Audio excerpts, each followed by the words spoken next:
As novas economias têm três preocupações básicas e fundamentais. Em primeiro lugar, produzir como? Em segundo lugar, produzir para quem? Em terceiro lugar, produzir para quê? Com que finalidade? Por que que isso corresponde a uma nova economia? Porque na economia que nós conhecemos, desde o fim do século XVIII até muito recentemente, essas questões eram questões que pertenciam aos filósofos, aos sociólogos, aos críticos, mas nunca aos tomadores de decisão econômica. E hoje os tomadores de decisão econômica estão diante de novos desafios. Primeiro desafio, produzir de maneira mais eficiente, mas não simplesmente eficiência no capital e no trabalho, e sim eficiência no uso dos materiais, da energia e dos recursos bióticos. Segundo lugar, fazer com que emerjam dos processos produtivos menos desigualdades. O que caracterizou o crescimento econômico dos últimos 30 anos foi um brutal avanço em todas as formas de desigualdade, não só da desigualdade de renda, sobretudo desigualdade no consumo de materiais e de energia. Em terceiro lugar, e fundamentalmente, produzir para quê? Hoje no mundo nascem 70 milhões de pessoas por ano e a indústria automobilística produz 70 milhões de carros individuais. Será que isso faz algum sentido?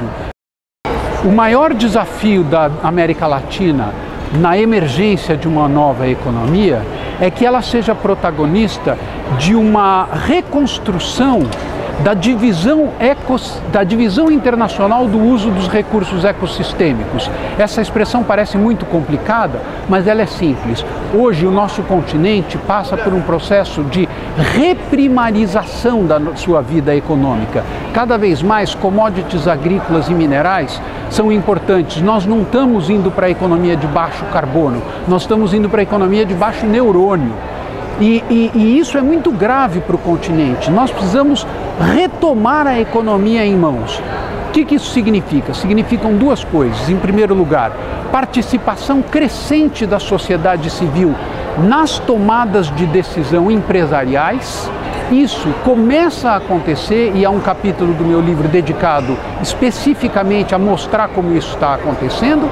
E, em segundo lugar, utilização dos dispositivos da sociedade da informação em rede para estimular os processos colaborativos.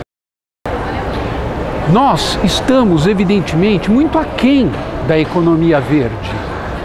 Ou seja, você sai na rua, numa grande cidade, você sente o cheiro dos rios, você pega o seu carro, ou você respira o ar das grandes cidades e você vê que nós estamos muito aquém da economia verde.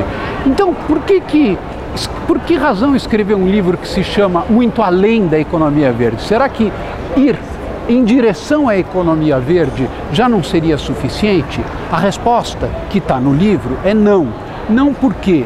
Porque o mais importante não é simplesmente esverdear aquilo que a gente já faz. O mais importante é a gente dar sentido, significado, propósito àquilo que a gente faz.